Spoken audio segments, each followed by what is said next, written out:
జాతీయ ముఖ్య అతిథులుగా వారందరూ చేశారు. సభాధ్యక్షతగా కె రామ్మోహన్ రావు జిల్లా అధ్యక్ష వేదిక అలంకరించగా కోరుతున్నాను. అదేవిధంగా ముఖ్య అతిథిగా శ్రీ అంకిత్ ఐఏఎస్ గారు అడిషనల్ జిల్లా వేదిక అలంకరించగా మరియు ఈవీ నారాయణ గారిని వెంట తీసుకోవాల్సిందిగా కోరుతున్నాను.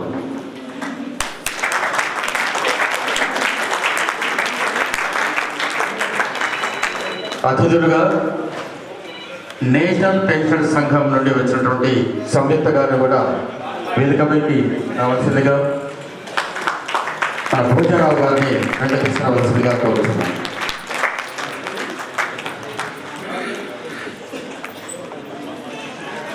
ఒక జిల్లా స్త్రీ శిక్షణక్షేమ వయోవృద్ధుల సంస్థ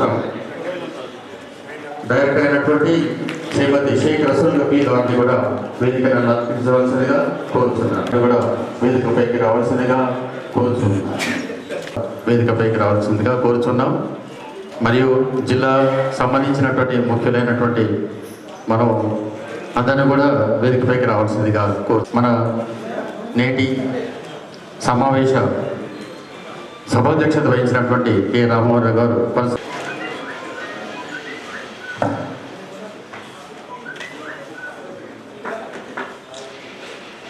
మీ అందరికీ కూడా హృదయపూర్వకమైనటువంటి స్వాగతం, సుస్వాగతం.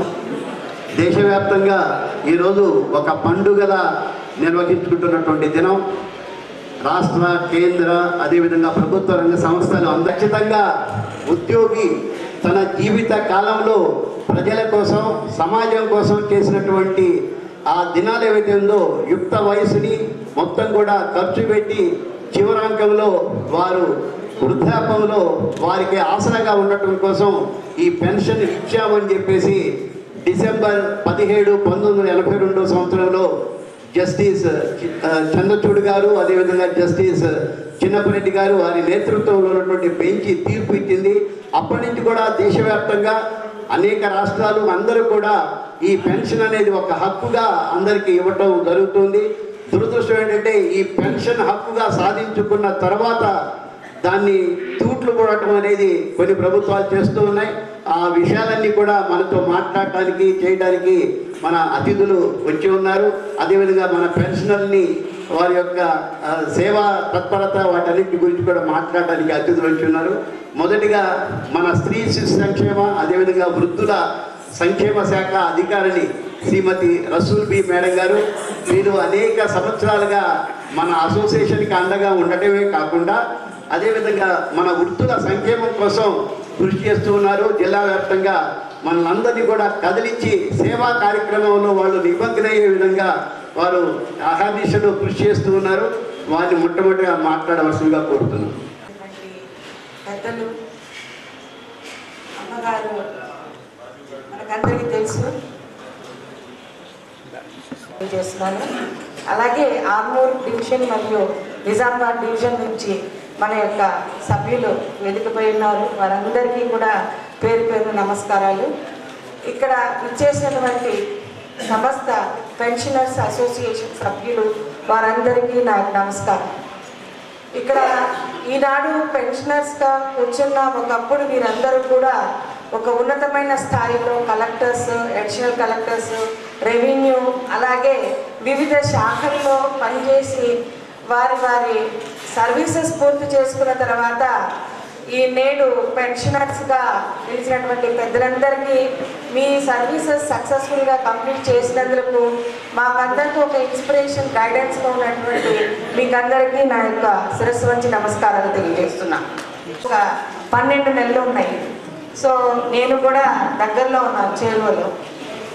ఇటువంటప్పుడు నేను స్త్రీ శిశు సంక్షేమ చేసేటువంటి ఒక డిపార్ట్మెంట్లో ఉన్నందుకు నేను కొన్ని సందర్భాల్లో చాలాసార్లు చెప్తుంటా. పెద్దలందరూ ఎంతోమంది పెద్దలు ఎన్ని అధిగమించి ఈ స్థాయికి వచ్చినటువంటి మీకు అందరికీ కూడా ఎల్లప్పుడూ మేము రుణపడే ఉంటాం.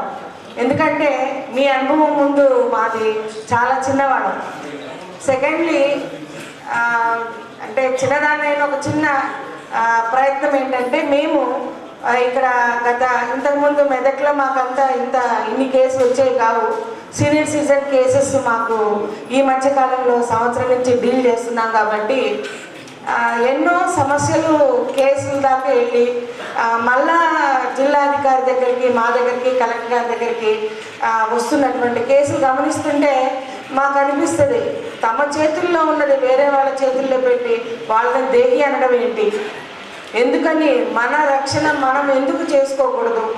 మనం బాగున్నప్పుడే మన ఆస్తుపాస్తులు ఏమన్నా ఉంటే మనం రాయించేటప్పుడు కరెక్ట్గా ఒక అడ్వకేట్స్ ద్వారా డాక్టర్ సమక్షంలో, ఒకవేళ నన్ను గనక చూడని పక్షం అయితే ఇవి చెల్లదు, ఈ రిజిస్ట్రేషన్స్ చెల్లదు, తిరిగి నాకు నా ఆస్తులు నాకే వచ్చినట్లు చేయగలనని కొన్ని క్లాసెస్ ఉంటాయి. అడ్వకేట్స్కి తెలుసు, మీలో చాలామంది పెద్దవారికి కూడా తెలిసి ఉండొచ్చు. సో ఇటువంటి కొన్ని క్లాసులు కనుక పెట్టి మనము వీలునామా కనుక రాసుకొని ఉంటే కనుక ముందు మన పిల్లలు మనకి అదృష్టము, భగవంతుని దయ, మనం చేసుకున్న వారు చేసుకున్న అదృష్టాన్ని బట్టి మనకి చూస్తుండొచ్చు చివరి కాలం దాకా కూడా. చూడడం తప్పనిసరి, చూడాలి, వారి బాధ్యత కూడా. ఎవరైతే తన తల్లిదండ్రులను చూస్తారో వారి పిల్లలు చూస్తారు. మనం ఎంత చేసుకుంటే అది మనకి తప్పకుండా మనకి కూడా వస్తుంది. సో ఇలాంటి అభిప్రాయం ఉన్నటువంటి చాలామందిలో నేను ఒకదాన్ని. సో అందుకని ప్రతి ఒక్కరిని కూడా చాలామంది ఏమంటారంటే ఆస్తుపాస్తులు రాసేటప్పుడు నేను ఇప్పుడే ఎందుకు రాయాలా, చాలా టైం ఉంది, నా తర్వాత రాస్తాను అంటారు. కాదు, మనం హోషావాజ్గా ఉన్నప్పుడు, మంచిగా ఉన్నప్పుడు, ఆరోగ్యంగా ఉన్నప్పుడే డాక్టర్స్ తోటి ప్లస్ మంచి అడ్వకేట్స్ తోటి ఒక క్లాస్ యాడ్ చేయించాలి ఏం రాసినా. సో దట్ ఫ్యూచర్లో మనకి ఎటువంటి ఇబ్బందులు కలగకూడదు. ఫ్యూచర్లో మనకి ఏదైనా అనుకోని పరిస్థితుల్లో మన నుంచి ఆస్తులు తీసుకున్నటువంటి పిల్లలు రేపు మనల్ని చూడనటువంటి స్థితిలో వాళ్ళు వెళ్ళి వేరే ఏ కోర్టుకో, ఏ డిస్ట్రిక్ట్ ఆఫీసర్కో, ఏ కలెక్టర్కో అడగాల్సిన అవసరం లేదు. అడగడానికి ఒక క్లాస్ రాసుంటే ఈజీగా మన పాస్తులు మనమే అనుభవించవచ్చు. రెండవది ముఖ్యంగా ఆరోగ్యానికి సంబంధించి, ఆరోగ్యమే మహాభాగ్యం. ఆరోగ్యం లేదే మనం ఎంత చేసినా, ఒకసారి హాస్పిటలైజ్ చేయమంటే లక్షల రూపాయలు ఖర్చు అవుతుంది. కాబట్టి ఆస్తులకు సంబంధించే కాకుండా ఆరోగ్యానికి కూడా కొన్ని సూత్రాలు ఫస్ట్ నుంచి, మీరు ఎలాగైతే ఉద్యోగంలో ఉన్నప్పుడు కొన్ని నియమ నిబంధనలు పాటించలేకపోయినా టయానికి మనం యోగా చేయలేరు, టయానికి వాకింగ్కి వెళ్ళలేరు, టయానికి మనము మన ఒంటికి, మన ఆరోగ్యానికి మనం సమయం కేటాయించలేకపోవచ్చు. కానీ ఆఫ్టర్ రిటైర్మెంట్ మీరందరూ కూడా ఫుల్ ఫ్లెడ్జ్డ్గా మీ ఆరోగ్యం పట్ల మీకు సఖ్యులైనటువంటి, మీకు ఇష్టమైనటువంటి వారి దగ్గరికి చేరడము, లేక మీకు ఇష్టమైన మీ ఫ్రెండ్స్ వాళ్ళందరి దగ్గరలో సమక్షంలో గుమిగూడడము, మాట్లాడుకోవడము, షేర్ చేసుకోవడము. కొన్ని విషయాలు షేర్ చేసుకోవడం వల్ల కొన్ని సమస్యలు పరిష్కరించబడతాయి. కొంతమందితో చెప్పుకోవడం వల్ల మన భారం తగ్గొచ్చు. కొన్ని విషయాలు షేర్ చేసుకోవడం వల్ల వీళ్ళకి ఆరోగ్యానికి సంబంధించినటువంటి కొన్ని ఆలోచనలు మనము అందుకోవచ్చు. మనలో ఉన్నటువంటి రుగ్మతలను కూడా మనం తగ్గించుకోవచ్చు. మనకు ఆత్మస్థైర్యాన్ని కూడా పెంచుకోవచ్చు. ఇలాంటివి కొన్ని ఏర్పాట్లు చేసుకుంటే, లైక్ క్లబ్స్ వచ్చినాయి, ఇప్పుడు సీనియర్ సిటిజన్ క్లబ్స్ ఉన్నాయి, సీనియర్ సిటిజన్ ఫోరమ్స్ ఉన్నాయి, సీనియర్ సిటిజన్కి భజన్ మండీస్ ఉన్నాయి. ఎక్కడైనా సరే భక్తికి సంబంధించిన భక్తి మార్గంలో, యోగా సంబంధించిన యోగా మార్గంలో ఇటువంటి కమిటీస్ మన చుట్టుపక్కల వేళలా మనల్ని మంచి కోరేటువంటి వారి కూటమిలో కనుక మనం ఉంటే, ఆ గ్రూప్లో కనుక మనం ఉంటే, మీరు 100 years హ్యాపీగా, సంతోషంగా, ఆరోగ్యంగా బతకగలుగుతారు. అడిషనల్ కలెక్టర్ అంకిత్ గారు, అదేవిధంగా రసూల్ బి గారు, సంయుక్త గారు, ముఖ్యంగా రామ్మోహన్ గారు సుమారు నాకు 43 సంవత్సరాల నుంచి మంచి స్నేహితుడు. ఈరోజు ఈ ప్రోగ్రాంకు నన్ను పిలిచినందుకు ముఖ్యంగా ఆయనకు ధన్యవాదాలు తెలియజేస్తూ ఉన్నాను. అదేవిధంగా ఇక్కడున్న ఈరోజు December 17th అనేది పెన్షనర్స్ డే. అదేవిధంగా మీరు పెన్షన్స్ డే కాకుండా మీరు అన్ని రకాల డిపార్ట్మెంట్స్, కొందరు రెవెన్యూకి రావచ్చు, ఐటీఐ నుంచి రావచ్చు, టీచర్స్గా రావచ్చు, ప్రతి ఒక్కరు రకరకాల డిపార్ట్మెంట్స్కి వెళ్ళి వచ్చి మీరు గత 30 సంవత్సరాలు ప్రభుత్వంలో పనిచేస్తూ ప్రభుత్వం వారధిగా ఉంటూ ప్రజలకు అన్ని విధాలా మీరు సహకరించినందుకు మీ అందరికీ కూడా ధన్యవాదాలు తెలియజేస్తా ఉన్నాను. ప్రతి ఒక్కరూ అవసరం పడి ప్రతి ఎంప్లాయీ దగ్గరికి పోతారు, అన్ని డిపార్ట్మెంట్ల వాళ్ళ దగ్గరికి వెళ్తారు. కాబట్టి మీరు వాళ్ళకు ఏ పని ఉన్నా మీ దగ్గరకు వస్తారు. కాబట్టి మీరు వాళ్ళకు మంచి చెడు మంచి చేస్తూ అన్ని విధాల వాళ్ళకు సహకరించినందుకు, అదేవిధంగా ముఖ్యంగా నేను చెప్పేది ఏంటంటే రేపు మీ సహకారాలు సలహాలు ఇక్కడ ఉన్న ప్రతి ఒక్కరికి మీరంతా సీనియర్స్ కాబట్టి ప్రతి ఒక్కరికి ప్రభుత్వానికి కానీ ప్రజలకు కానీ మీ అన్ని విధాల మీ సహకారాలు అవసరం. కాబట్టి మీ అందరికీ ధన్యవాదాలు తెలుస్తూ ముగిస్తున్నాం. పోలీస్ ఇన్ఛార్జ్ వారి అత్తగారు కూడా, అంటే నేను ఎందుకు చెప్తున్నానంటే అనేక మందిని ఉన్నత పౌరులుగా ఉన్నత ఉద్యోగుల్లో ఉండే విధంగా తీర్చిదిద్దినటువంటి సంయుక్త గారు మన ఆహ్వానాన్ని మన్నించి రావడం మా అదృష్టంగా భావిస్తూ వారిని మాట్లాడవలసిందిగా కోరుతున్నాను. మా పిల్లలకి ఫ్రెండ్ జూనియర్ అంకిత్ గారు, మేడం రసూల్ బి గారు, రాజిరెడ్డి గారు, వేదిక మీద ఉన్న పెద్దలు, అమ్మ సరోజమ్మ గారు నమస్కారం. మీ అబ్బాయి వెంకట్రావు గారు మాకు బాగా తెలుసు. అందరికీ నమస్కారం. ఒకసారి గట్టిగా చప్పట్లు కొట్టండి. ఎంత బాగా కొట్టగలరు.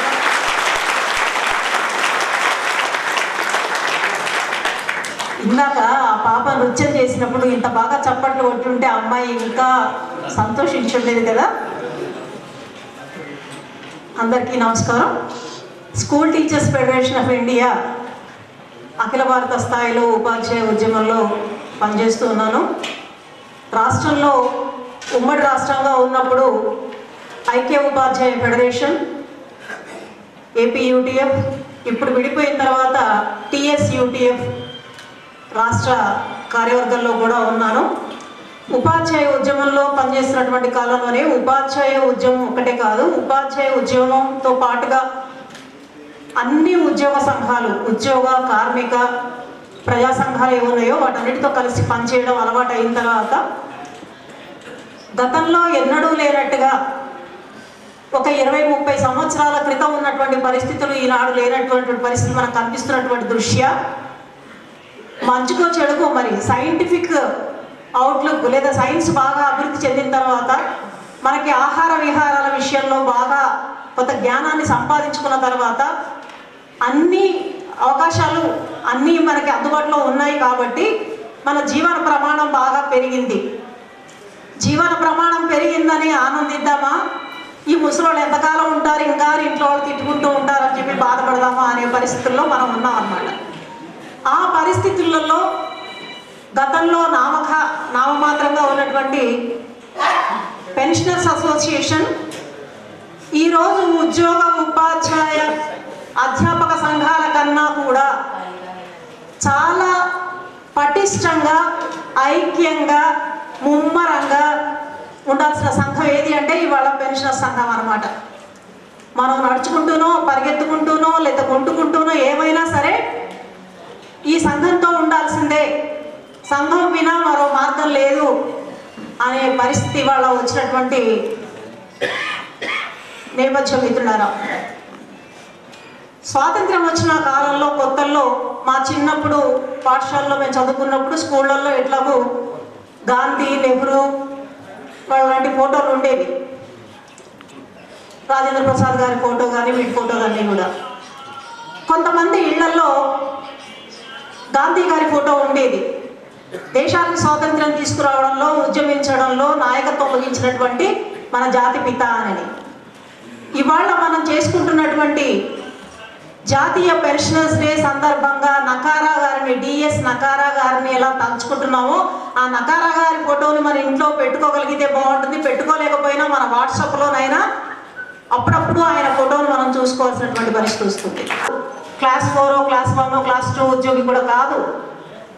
సెంట్రల్ గవర్నమెంట్లో సివిల్స్ పాస్ అయి సెంట్రల్ గవర్నమెంట్ ఉద్యోగం చేసి హెచ్ఏఎల్లోను, తర్వాత డిఫెన్స్లోను, తర్వాత ప్రాగా టూల్స్లోను దానికి అత్యున్నతమైనటువంటి డైరెక్టరేట్ పోస్టులో పనిచేసినటువంటి ఆయన చివరికి పెన్షన్ తీసుకునే నాటికి వచ్చేసరికి పెన్షన్ 500కి 400కు పడిపోయినటువంటి పరిస్థితులలో మేము ఆలోచించుకుంటానని కాకుండా ఈ సమస్య నా ఒక్కడిదే కాదు, ఈ సమస్య అందరిది, ఈ సమస్య కోసం నేను పోరాడాల్సిందే అని చెప్పి ముందుకొచ్చి ఆయన పోరాటం చేసి సాధించారు.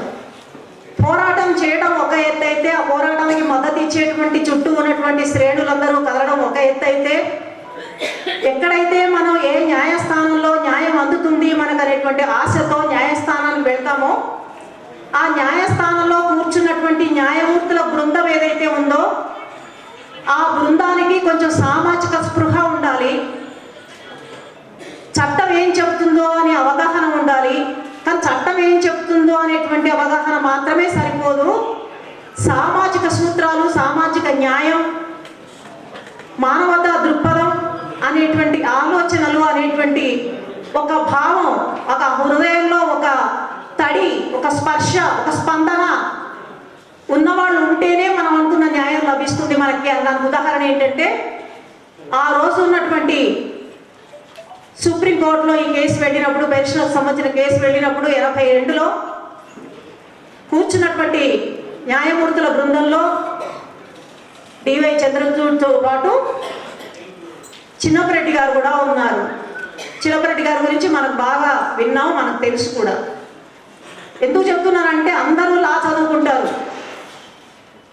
కానీ న్యాయాన్ని అందించడంలో అవునన్నా కాదన్నా వాళ్ళ వర్ధ లక్షణం అంటారు. అంటే వాళ్ళు ఏ క్లాస్ నుంచి అయితే వచ్చారో, ఏ తరగతి నుంచి, ఏ బ్యాక్గ్రౌండ్లో వచ్చారో ఆ బ్యాక్గ్రౌండ్ మాత్రమే ఆలోచిస్తారు తప్ప కింది స్థాయి వాళ్ళ గురించి ఆలోచించడం అనేది చాలా చాలా తక్కువగా ఉంటుంది. మనకు అనేక, మీరు ఏ న్యాయాన్నైనా చూసుకోండి, ఆ న్యాయ సూత్రాల్లో కనిపిస్తుంది.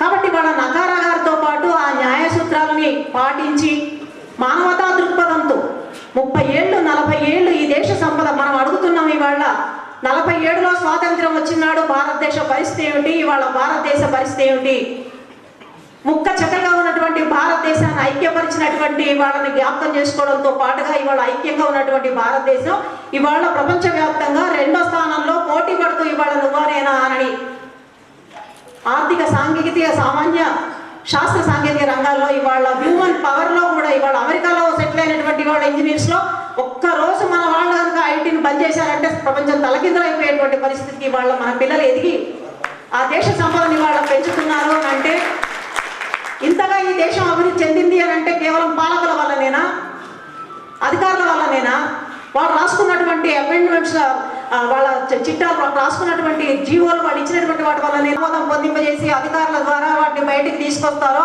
వాటికి చట్టం అవకాశం కల్పిస్తుందో, ఆ వచ్చినటువంటి వాటిని అమలుపరిచేటువంటి క్రమంలో పై స్థాయి అధికారి నుంచి కింది స్థాయి వాళ్ళ వరకు ఉపయోగపడినటువంటి వాళ్ళు చేసినటువంటి శ్రమల ఫలితమే ఈ దేశం అభివృద్ధి తప్ప పాలకుల కృషి మాత్రమే కాదు అనే విషయాన్ని మనం చెప్పగలిగితే మన మాట వింటారు. బతకలేని బడిపంతులు మా దృష్టిలో వాళ్ళు తరగతి గదుల్లో పిల్లల్ని తీర్చిదిద్దేటువంటి ఉపాధ్యాయుడికి సంఘంలో ఉండాలా వద్దా అనే నియమ నిబంధనలు పెట్టి సంఘం పెట్టుకునే హక్కు లేకపోవడం అనేటువంటిది చాలా అన్యాయం. ఇది సంఘం పెట్టుకునే హక్కు ఉద్యోగంలోకి ఎప్పుడైతే వచ్చాడో అతను తప్పనిసరిగా సంఘం పెట్టుకునే హక్కు అతనికి ఉంది. ఆ రోజు నుంచి సంఘం అంటే పెన్షనర్ సంఘంలో ఉన్న వాళ్ళ మిత్రులారా, సంఘం పెట్టడం, సంఘం నిర్వహించడం, సంఘాన్ని అభివృద్ధి పదంలో నడపడం అనేది చిన్న విషయం కాదు. మనం సంవత్సరానికి ఒకసారి 500, 1000 రూపాయలు, 5000 విరాళం ఇచ్చినంత మాత్రం చేత మనదేమీ కరిగిపోదు. కానీ ఈ సంఘానికి నాయకత్వం వహించినటువంటి వాళ్ళు 24 గంటలు మన సేవలో మన గురించి ఆలోచిస్తూ, వాళ్ళ మీద ఎన్ని దాడులు ఉంటాయో, వాళ్ళ మీద ఎంతమంది కళ్ళు ఉంటాయో, ఎక్కడ వాళ్ళని తొక్కేస్తే బాగుండు, ఎక్కడ కనపడితే ఏం చేస్తే బాగుండు. సంఘాలు అనేకం ఉంటాయి, చాలా సంఘాలు ఉన్నాయి మన రాష్ట్రంలో కూడా, లెక్కకు మిక్కిలిగా సంఘాలు ఉన్నాయి. కానీ నిజాయితీగా, నిర్భీతిగా నా సంఘంలో ఏ సభ్యుడినైతే ఏ మాట చెప్పి నేను నా సంఘ సభ్యుడిగా చేర్చుకున్నానో, నీకు 24 గంటలు అందుబాటులో ఉంటాను, నేను నీ కష్టమైన సుఖమైన నేను మాట్లాడతాను, నేను వస్తాను అని చెప్పి. ఎంత దారుణమైన పరిస్థితుల్లో ఆ రోజులలో 50-60 దశకంలో ఉండేవి అని అంటే, టీచర్ల ఇంట్లో బిడ్డ పెళ్ళో కొడుకు పెళ్ళో కావాలంటే ఆ యజమాని గారి పర్మిషన్, అనుమతి తీసుకోవాలి, లీవ్ కాదు. అయ్యా నా బిడ్డ పెళ్లి చేయబోతున్నాను, మీరు అనుమతిస్తారా అంటే అనుమతిస్తానంటేనే పెళ్లి చేసుకోవాలి. టీచర్లు అందరూ ఆడ టీచర్లైనా మగవాళ్ళైనా తెల్ల బట్టలు కట్టుకొని రావాలి. రంగు చీర కట్టుకోవాలంటే కూడా పర్మిషన్ తీసుకోవాలి. లేదు అని అంటే తెల్లవారి గోడల మీద సంఘ వ్యతిరేక శక్తులకి కనుక నోటీస్ బోర్డులు అంటించినట్టుగా ఇంటి ముందర నోటీస్ బోర్డులు అంటించేవాళ్ళట. మీరు చేసిన పనికి యాజమాన్యానికి చాలా కినుక వహించింది, కోపం వచ్చింది, మీరు వచ్చి క్షమాపణ అడిగితేనే లేకపోతే మీ మీద చర్యలు ఉంటాయి అని చెప్పేసి.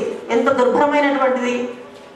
మున్సిపల్ కార్మికులు, మున్సిపల్ ఉపాధ్యాయులు సమ్మె చేస్తే సమ్మె చేశారని చెప్పేసి వాళ్ళందరినీ మూకుమ్మడిగా ఇంటికి పంపించేస్తే తినడానికి తిండి లేక గంజి కూడా ఆ రోజుల్లో పక్కన నిలబడిపోతారని చెప్పారు కదా. తినలేని పరిస్థితుల్లో ఉంటే చెన్నుపాటి లక్ష్మయ్య గారు రేషన్ డీలర్ల దగ్గరికి, కొంతమంది హృదయం కలిగినటువంటి భూస్వాముల దగ్గరికి వెళ్ళి బియ్యం బస్తాల్ని వీపు మీద మోసుకొచ్చి ఇంటింటికి 10 కిలోల చొప్పున పంచిపెట్టి, సమ్మె ఎంత కాలమైనా సరే మీ కుటుంబాన్ని పోషించే బాధ్యత సంఘానిది, మీరు మాత్రం లొంగిపోవద్దు, సమ్మె చేద్దాం, మనం విజయం సాధిద్దామని చెప్పారు.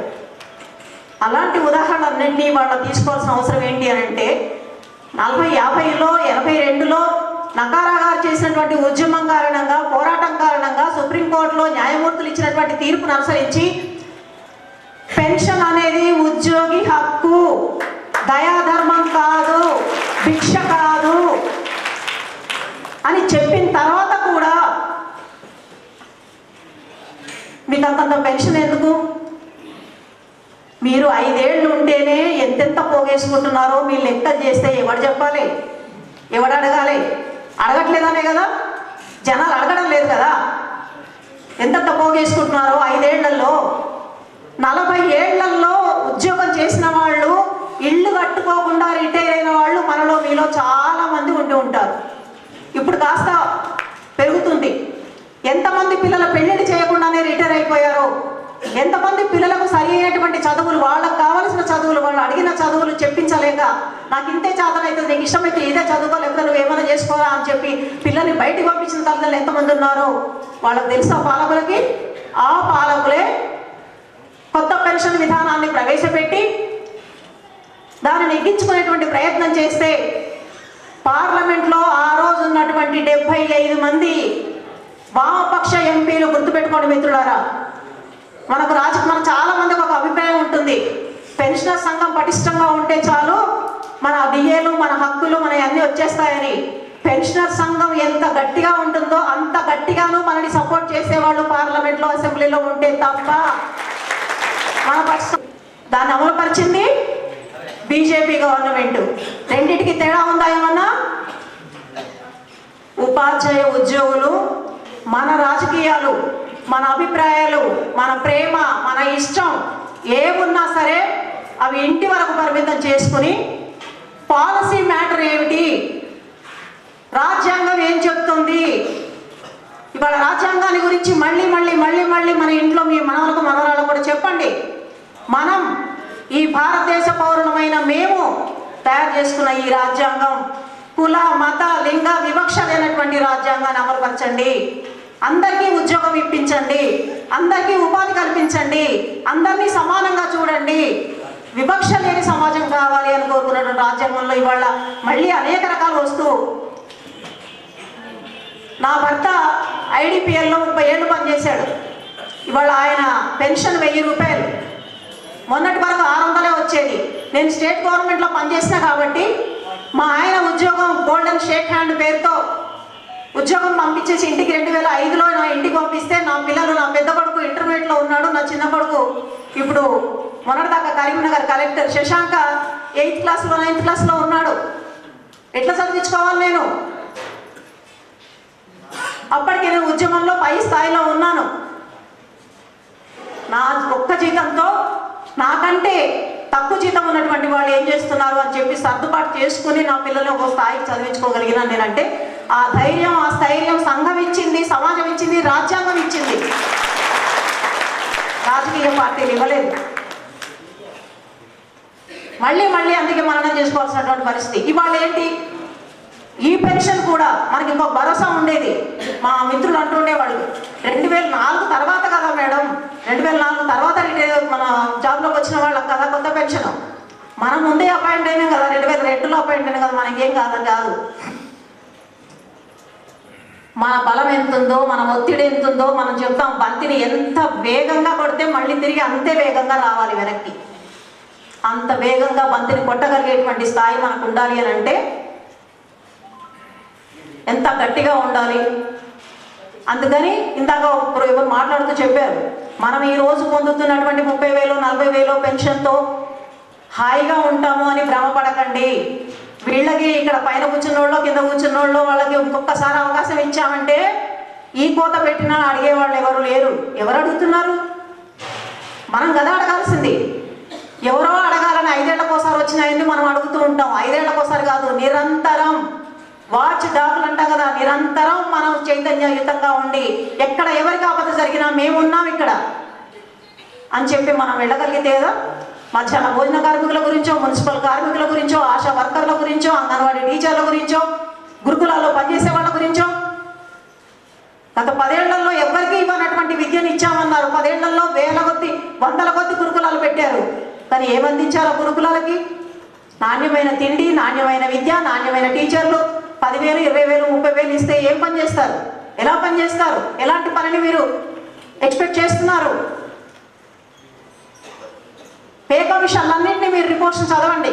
పే కమిషన్ రిపోర్ట్స్ ఇచ్చేటప్పుడు స్పష్టంగా చెప్తారు వాళ్ళ విధి విధానాలలో, వాళ్ళ పని విధుల్లో వాళ్ళు కుటుంబాన్ని గురించి, ఆర్థిక అవసరాల గురించి ఆలోచించకుండా ప్రశాంతంగా ఉండేటువంటి ఆదాయ వనరు వాళ్ళకు ఉన్నప్పుడు మాత్రమే వాళ్ళు బాగా పనిచేయగలుగుతారు. మీ ప్లాన్స్ అన్నీ, మీ పథకాలన్నీ కూడా సక్సెస్ఫుల్ కావాలి అని అంటే ఉద్యోగుల్ని, ఉపాధ్యాయుల్ని ప్రశాంతమైనటువంటి, ఆనందమైనటువంటి, సంతోషకరమైనటువంటి వాతావరణం కలిగించేటువంటి పరిస్థితుల్లో ఉండండి అని అనేక కమిషన్లు పేర్కొన్నారు. మా చట్టోపాధ్యాయ కమిషన్ కానీ, మరో రామూర్తి కమిషన్ కానీ, మరో కమిషన్ కానీ. అలాంటి పరిస్థితి వాళ్ళకి కనిపిస్తున్నారా? కనిపించే పరిస్థితి లేదు. అందుకని మిత్రులారా, మిమ్మల్ని మొదట్లోనే నేను చాలా అభినందించాల్సింది. నాకు తెలిసి మన రాష్ట్రంలో, తెలంగాణలో, నిజామాబాద్ జిల్లాలో టాప్ డ్రా చేస్తున్నటువంటి బహుముఖమైనటువంటి కార్యక్రమాలు మీ హాజరు తెలియజేస్తుంది. మీ సంఘం పని విధానం ఏంటి? ఆటల పోటీలు పెట్టి మీరు ఏదైనా సరే, మీరు ఏం ఆట ఆడతారంటే మీరు ఏం ఆట ఆడతారో, మీరు రౌండ్ చేసి మ్యూజికల్ చైర్ ఆడతారో, చెస్ ఆడతారో, లేదా క్యారమ్స్ ఆడతారో, పరిగెత్తుతారో, జాగింగ్ చేస్తారో, యోగా చేస్తారో, లాఫింగ్ దాంట్లో కూడా ప్రైజ్ తీసుకోవచ్చు కదా. ఏం చేస్తారో మీరు అని పెట్టారంటే, ఒకసారి మాకు మహిళా దినోత్సవం జరిగినప్పుడు ఒక టీచర్ వచ్చి అడిగారనమాట, క్యాట్ వాక్ పెట్టమంటున్నారండి అని. క్యాట్ వాక్ అనే పేరు నేను కూడా కొత్తగానే విన్నాను. మీరు విన్నుంటారు కదా, చాలా మంది ఉయ్యారంగా నడుచుకుంటూ వస్తారు కదా. ఆ క్యాట్ వాక్ పెట్టండి అని అంటే నేను కొంచెం కోపడ్డాను. నేను మహిళా విభాగం బాధ్యతగా ఉన్నాను కాబట్టి క్యాట్ వాక్ ఏంటి లేడీ టీచర్స్ అని అంటే, చిన్నప్పుడు ఉండే నిబంధనలు చిన్నప్పుడు ఉంటాయి, పెళ్లి చేసుకున్నాక ఆయనతో ఉండే నిబంధనలు ఆయనతో, అత్తగారితో, మామగారితో ఉంటాయి. కనీసం ఉపాధ్యాయ సంఘంలోకి వచ్చినప్పుడు మన వాళ్ళు ఎవరు లేరు కదా, మన కుటుంబ సభ్యులు ఎవరు లేరు కాబట్టి కొంచెం మనకు నచ్చినట్టుగా ఉండొచ్చు కదా. అందుకని అట్లా చేస్తామని అంటున్నారు అని. మనం ఎప్పుడో ఉద్యోగంలో ఉన్న ఒత్తిడిలో ఏమీ చేయలేనటువంటి వాటిని అన్నింటినీ ఇప్పుడు చేద్దాం మిత్రులారా. తప్పేం లేదు. కొత్త కొత్త విద్య నేర్చుకోవాలి, కొత్త ఆటలు నేర్చుకోవాలి, కొత్త పాటలు నేర్చుకోవాలి. నిరంతరం నవ్వుతూ ఉండండి, పక్క వాళ్ళను నవ్విస్తూ ఉండండి. భుజం మీద చెయ్యేసి నేనున్నాను మిత్రమా, నీకేం ఇబ్బంది లేదు. కాకితో కబురంపు అంటే ఇప్పుడు కాకులు లేవు. కాకుల కోసం కూడా నిజంగానే 10వ రోజు 11వ రోజు కాకుల కోసం వెతుకుతూ ఉంటే కాకుల్ని అద్దెకిస్తున్నారట. తీసుకొచ్చి ఆ పిండాన్ని తీసుకొని తిని వెళ్ళిపోయిన తర్వాత అతను తీసుకొని వెళ్ళిపోతాడు అనమాట. కాకితో కబురపటం కాదు, మన ఫోన్తో కబురెట్టినా సరే మేము వచ్చి పలకరిస్తాం అనేటువంటి. రసూల్ పీర్ గారు చాలా మంచి విషయం చెప్పారు, చాలా సీరియస్గా ఆలోచించాల్సిన అంశం. పెన్షనర్స్ యూనియన్ వైపు నుండి వచ్చిన శ్రీమతి సంయుక్త గారికి, ఇప్పుడు డిడబ్ల్యూఓ గారికి, పటోలా శంకర్ రెడ్డి గారికి, డిటిఓ గారికి, ఇక్కడ వచ్చేసిన పెన్షనర్స్కి, కుటుంబ సభ్యులకి అందరికీ హృదయపూర్వక నమస్కారం తెలియజేస్తున్నాను. ఈరోజు జాతీయ పెన్షనర్స్ దినోత్సవం డే ఉంది. ఇప్పుడు రిటైర్మెంట్ అయిన తర్వాత ఒక సెకండ్ ఇన్నింగ్ స్టార్ట్ అవుతాయి. సో ఇంతకుముందు స్పీకర్స్ ద్వారా కాంప్రహెన్సివ్గా చెప్పడం జరిగింది. మీ అనుభవం, మీ ఎక్స్పీరియన్స్ యంగ్స్టర్స్కి, యంగ్ జనరేషన్కి, ఎంప్లాయీస్కి చాలా చాలా ఉపయోగకరమైన ఉంది.